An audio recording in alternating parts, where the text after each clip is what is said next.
고린도후서 2장 11절부터 마지막 22절까지 나누겠습니다.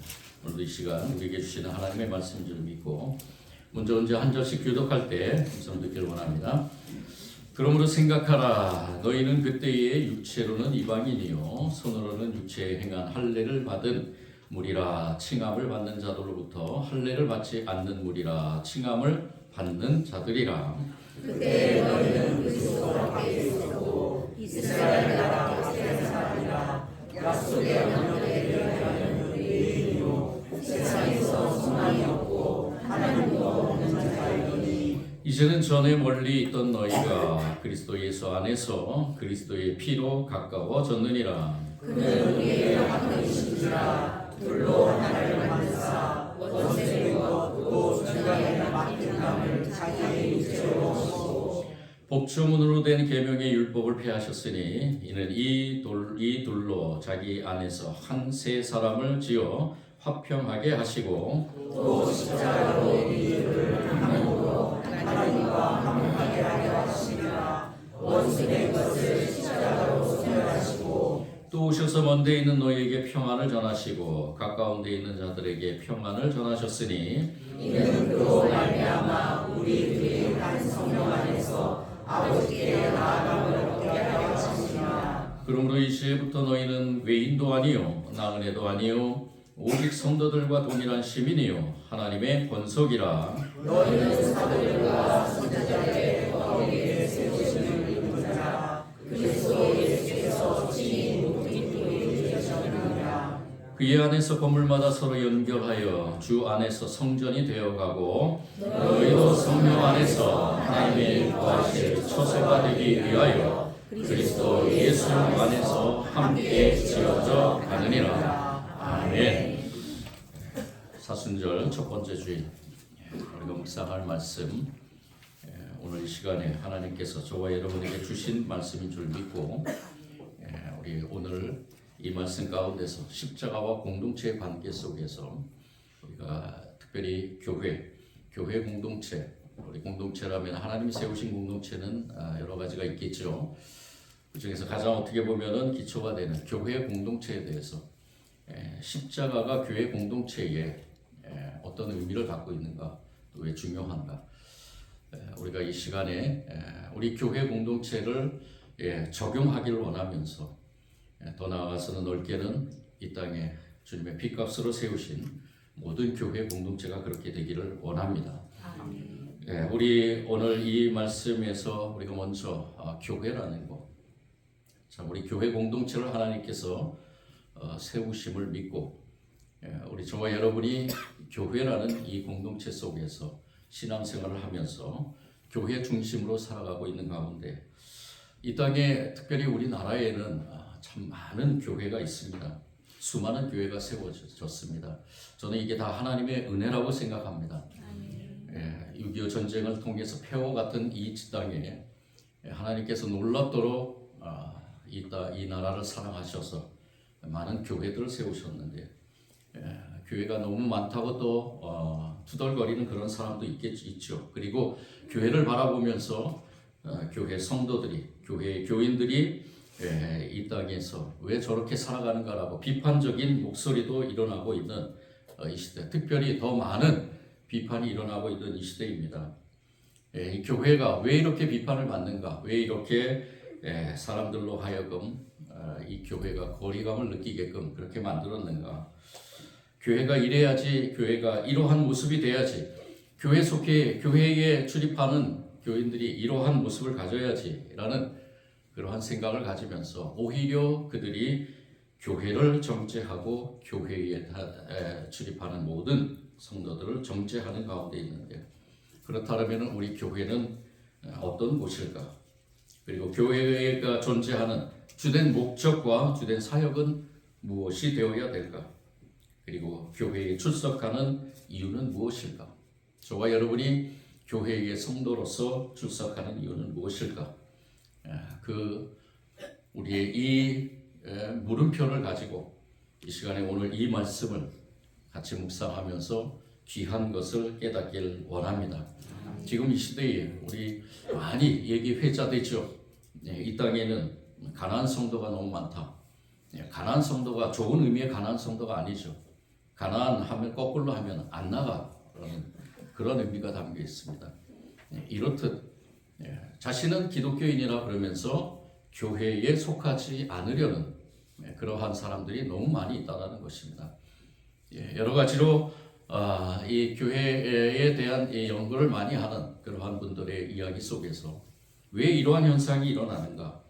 교회의 여러 가지 제도들, 또 행정들, 또 관계들, 이런 것들 통해서 이 교회, 특별히 한국 교회가 처해 있는 여러 가지의 그러한 당면한 문제들이 이 안나가 성도를 만들게끔, 가난한 성도들을 만들게끔 그렇게 했다라는 것입니다. 근데 과연 그럴까?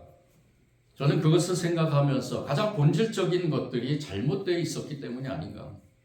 그 본질적인 것이 무엇인가? 교회의 본질이 무엇인가? 교회라는 이 공동체는 과연 이 땅에서 어떠한 사명을 감당해야 되는가? 교회가 어떠한 모습으로 이 땅, 특히 교회 속해 있는 그 지역에서, 각 지역에서 교회는 무엇을 하며 어떠한 모습으로 서 있어야 되는가? 교회의 본질이 참 중요하다는 것. 근데 그거는 누구의 탓도 아니고 어느 누구 특정한 사람에 의한 잘못된 것도 아니고 바로 저와 여러분 모두가 다 그 교회로서의 사명을 잘 감당하지 못했다라는 것을 시인할 수밖에 없다라는 것입니다. 오늘 이 시간 더도 말고 덜도 말고 저와 여러분이 속해 있는 우리 교회, 특히 또 오늘 이 자리에 이렇게 좋은 곳에 여행 오셔서 하나님 앞에 예배드리는 여러분 모두가 속해 있는 그 교회, 모든 교회가 하나님의 교회로서 교회의 본질을 잃지 않고 이 땅에 하나님 주신 사명을 잘 감당하며 구원과 그리고 회복과 치유와 위로와 그러한 교회의 모습을 가지고 각 지역마다 서 있길 원합니다.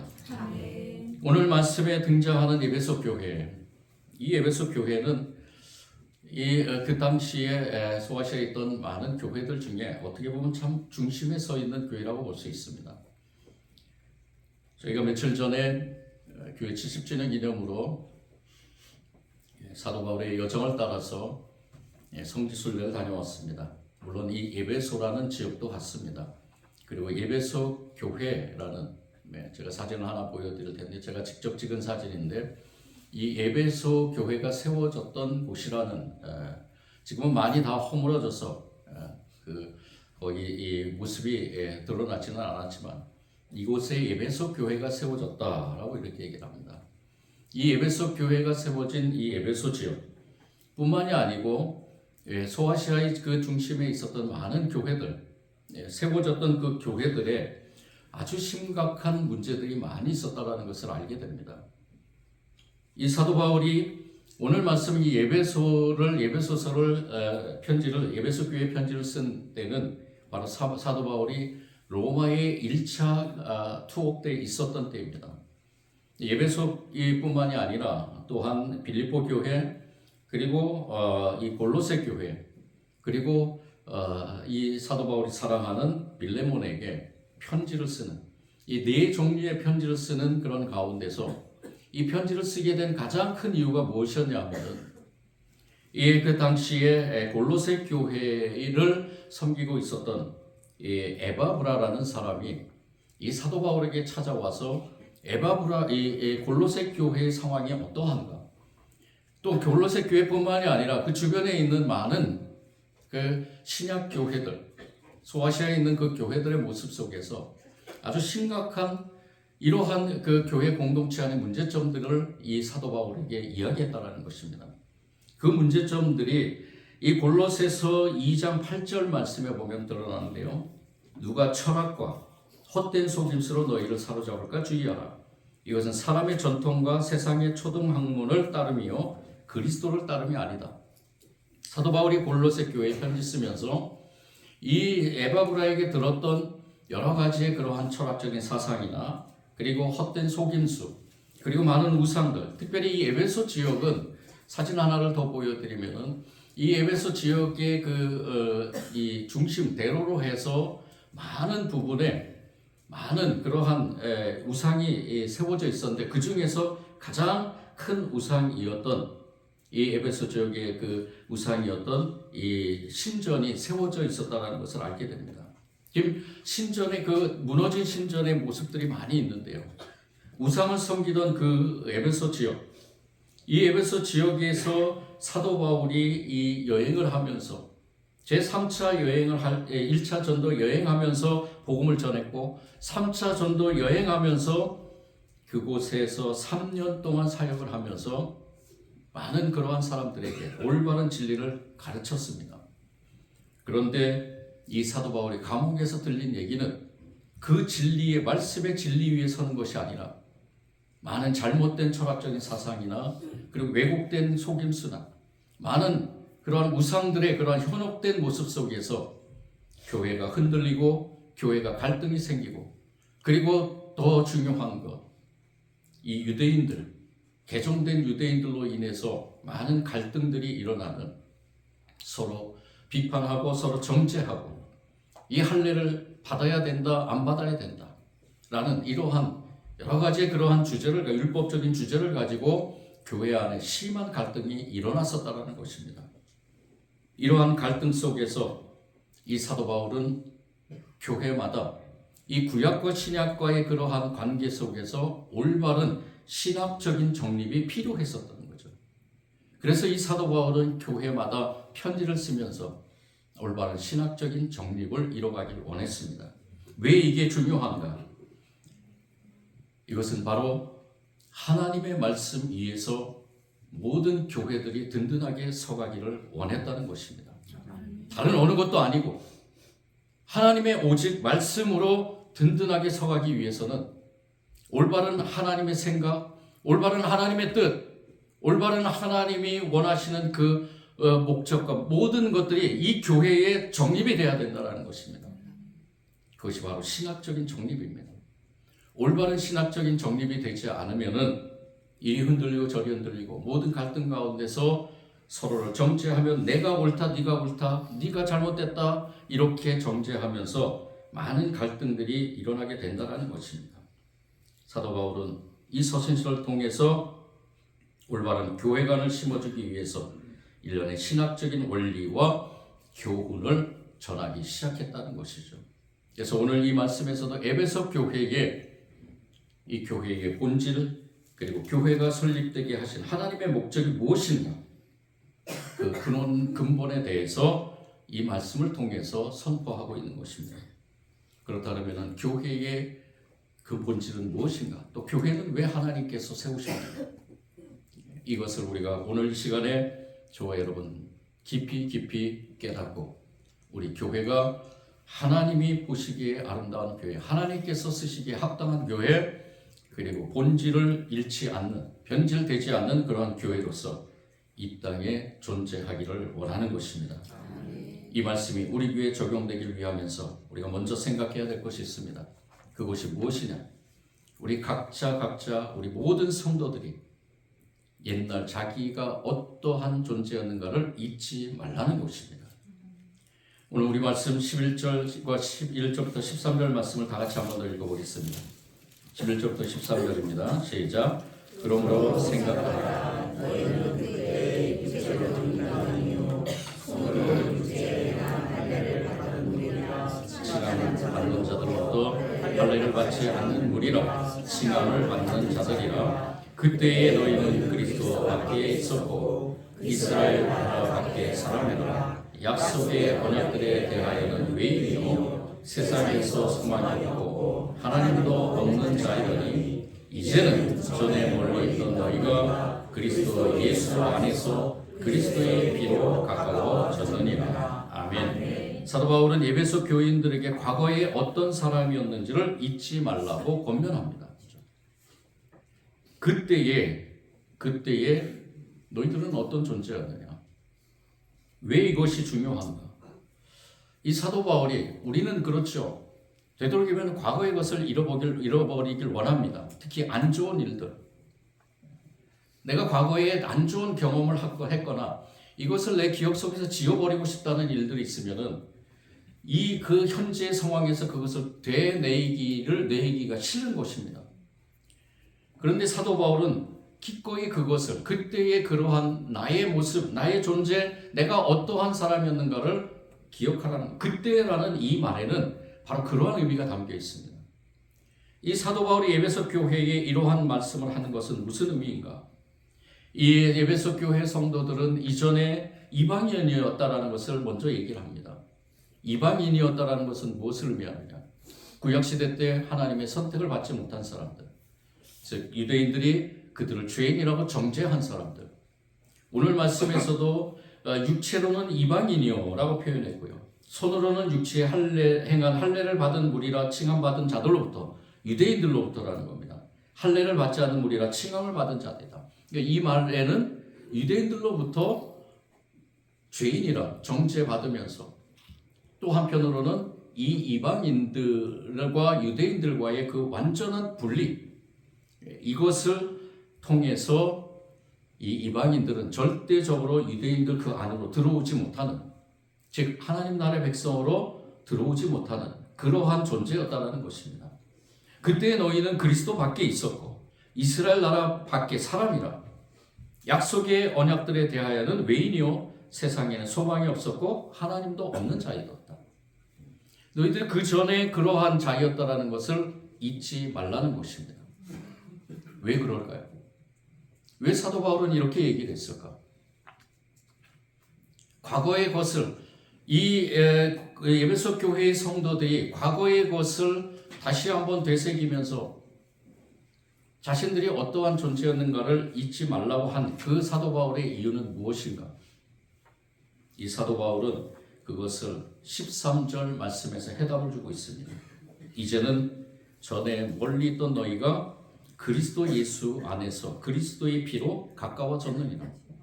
즉 무슨 말인가? 과거에 내가 어떠한 존재였는가를 되새기면 나에게 주신 그 하나님의 은혜가 더 커진다는 거죠. 그리고 나에게 주신 그 하나님의 은혜, 즉 예수 그리스도를 믿게 한 그 하나님의 은혜, 예수 그리스도의 십자가의 보혈로 내가 의인됐다라는 이신칭의를 받은 그 하나님의 은혜, 잠시 잊었던, 내가 예수님을 믿었지만 교회 안에서 유대인들과의 갈등, 또 많은 철학적인 사상, 우상들로 현혹되었던 나의 모습, 이전의 내 모습으로 다시 돌아간 나의 모습을 몰랐던 그 시점에서 다시 한번 이전에 너희들이 어떤 존재였는가를 깨닫고 하나님이 그 은혜를 내려주셔서 하나님의 자녀로 삼으신 것에 대해서 감격하고 감사하라는 것입니다. 내가 이 자리에서 하나님의 은혜로 예수님의 그 놀라운 그 십자가의 그 은혜를 덧입어 나갔다는 것을 다시 한번 되새기라는 것입니다. 즉 이 말은 무엇이냐? 하나님의 은혜를 다시 한번 되새기라는 것입니다. 과거에 내가 어떤 사람이었든지 그 과거의 것은 아무 문제가 없는 것이고, 내가 이방이었던지, 내가 병약한 사람이었던지, 내가 물질이 없는 사람이었던지, 내가 종이었던지, 내가 어떤 존재였던지 상관없이 지금은, 이제는 내가 예수 그리스도 안에 있는 예수 그리스도의 피로 나는 모두가 다 하나가 된 하나님의 나라의 백성임을 절대로 잊지 말라는 것입니다. 정신적인 치료요법 중에서 과거의 것을 회상시키면서 치료하는 치료법이 있습니다. 우리가 정신치료학자 가장 유명한 프로이트를 생각하는데요. 프로이트는 그것을 아주 중요하게 생각했습니다.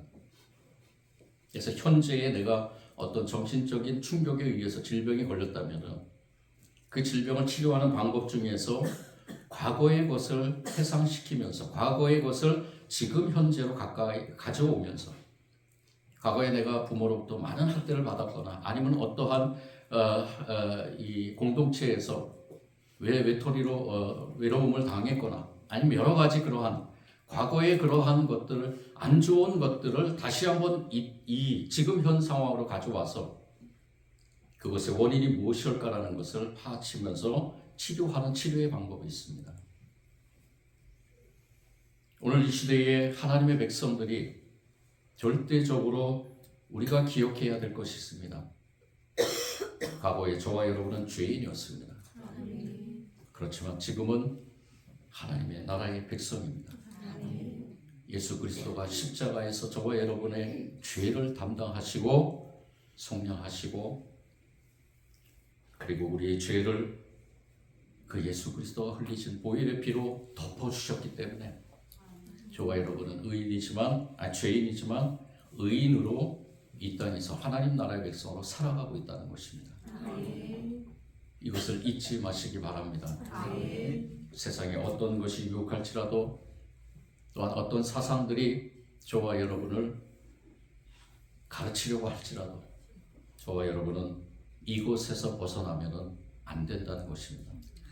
그 예수 그리스도의 그 보혈의 피로 하나가 된 저와 여러분의 존재를 우리가 인식하면서 과거에 어떤 존재였는가를 깨달으면서 우리 교회가 하나가 되기를 원합니다.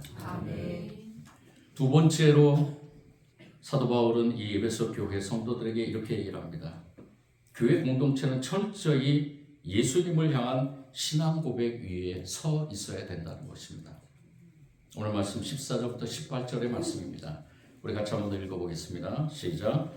우리의 합병이신 자라 둘로 하나를 만드사 원수된 것 곧 중간에 막히는 담을 자기 육체로 보시고 목조문으로 된 계명의 율법을 빼앗으시니 이는 이 둘로 자기 안에서 한 세 사람을 지어 화평하게 하시고 또 십자가로 이 둘을 한 몸으로 하나님과 화목하게 하려 하심이라. 원수된 것을 십자가로 소멸하시고 또 오셔서 먼 데 있는 너희에게 평안을 전하시고 가까운 데에 있는 자들에게 평안을 전하셨으니 이는 그로 말미암아 우리 둘이 한 성령 안에서 아버지의 나아감을 얻게 하려 하심이라. 아멘. 이 사도 바울의 고백이 바로 자신의 신앙의 고백이며 또한 교회 속해 있는 모든 사람들, 모든 성도들이 고백해야 될 고백이라는 것입니다. 이 사도 바울이 고백한 것은 무엇입니까? 예수님은 화평을 이루는 원천이라는 것입니다. 근본이라는 것이죠. 14절에 보면 그는 우리의 화평이신지라. 이것을 중심으로 해서 세 개의 분사절이 나오죠. 하나는 둘로 하나를 만들었다. 또 하나는 막힌 담을 허셨다. 마지막으로 의문에 속한 그 계명의 율법을 폐기하였다. 이것은 무엇이냐? 바로 예수님은 이 땅에 우리의 화평, 즉 하나님과 나와 그리고 우리 모든 사람들과 사람들의 화평을 위해서 오셨기 때문에 그 화평의 도구로서 십자가에서 죽으셨다는 것입니다. 우리는 예수님이 그래서 화목 제물이 되셨다라고 고백합니다. 이 신앙의 고백이 왜 중요한가? 오늘 예배드리는 저와 여러분 가운데서 가장 중요한 거, 우리가 왜 이 시간에 모였습니까? 무엇을 가지고 모였습니까? 예수는 그리스도시요 살아계신 하나님의 아들이십니다. 이 신앙의 고백을 가지고 모였죠. 그렇다 그러면은 그 신앙의 고백 속에서 우리가 실천해야 될 것은 무엇이냐? 예수님께서 왜 나를 위해서 십자가에 죽으셨는가? 왜 예수님 하나님이 되신 성자 하나님이 되신 예수님 인간의 몸으로 왜 이 땅에 오셔서 십자가에서 죽으셨는가? 그것은 바로 화평을 위해서라는 것입니다. 이 고백이 담겨 있어야 된다는 겁니다. 이거는 입술로만 고백하는 것이 아니라 우리의 생활의 모든 전 부분에 걸쳐서 이루어져야 된다는 것입니다. 그래서 교회는 화평의 도구가 되어야 됩니다. 그러기 위해서는 교회 안에 모든 성도들, 저와 여러분 각자 다 모두가 다 화평의 도구가 되기를 원합니다. 유대인과 이방인과 유대인 모두에게 하나님의 평강이 임하게 된다라고 사도 바울은 선포합니다. 유대인이든 이방인이든 누구든 자기가 이 고백을 가지고 교회 안에 출입하고 그리고 교회 밖으로 나와서 이 고백을 가지고 선포하면서 살아갈 때 이방인이든 유대인이든 모두가 다 그 하나님의 화평의 도구가 됨을 믿는다는 것입니다. 교회 공동체는 학연, 지연, 혈통, 민족사에 놓여있는 장벽 모든 것들을 허무는 그러한 교회의 공동체가 되어야 될 줄 믿습니다. 저는 이 시대에 이 나라 가운데서 교회가 더욱더 그래야 된다고 봅니다. 우리가 정치적이든 경제적이든 문화적이든 어떤 것이든 상관없이 교회는 이 나라를 하나가 되게 하기 위해서 화평의 도구로 쓰임받아야 됩니다. 저는 기도할 때마다 눈물이 나옵니다. 얼마나 가슴이 아픈지요. 사랑하는 우리나라, 저와 여러분이 속해 있는 우리나라, 우리 교회가 속해 있는 우리나라, 이 나라가 정말 하나가 되기 위해서 어떻게 해야 될 것인가. 물론 하나님께서 하실 줄 믿지만은 저와 여러분이 기도하면서 이 교회, 우리 교회를 통해서 이 땅에 있는 하나님이 세우신 모든 교회들을 통해서 이 나라가 하나가 되고 화평하기를 원하는 것입니다. 여러분들 같이 기도해 줄 줄 믿습니다. 우리나라를 위해서 기도하는 가운데서 또한 특별히 우리 교회를 위해서 기도하는 가운데서 우리 교회가 이러한 화평으로 하나가 되길 원하면서 저와 여러분 많은 우리 관계 속에서 일어나는 갈등들이 있지만 그 갈등 속에서 우리가 먼저 생각해야 될 것이 무엇이냐. 나는 죄인이었고 나는 하나님의 은혜로 이렇게 하나님의 백성이 되었고 그리고 하나님의 백성된 자로서 내가 해야 될 사명은 바로 화평이구나. 그 고백을 하나님 앞에 올려드리는 것이 나에게 주어진 사명이구나. 이렇게 생각하며 우리 교회가 화평의 교회가 되길 원하면서 특별히 이 지역에 죽어가는 영혼들 또 고통받고 있는 지역 주민들 또 더 나아가서는 이 지역의 많은 우상들 앞에서 우리 교회가 분명하게 선포되어야 될 것입니다. 우리 교회는 화평의 교회인 줄 믿습니다. 그렇게 되길 간절히 소원합니다. 마지막으로 사도 바울은 교회 성도들에게 간절히 부탁하면서 저는 그렇게 느꼈습니다. 우리 19절부터 22절 마지막 22절까지 다 같이 한번 더 읽겠습니다. 시작. 그러므로 이제부터 너희는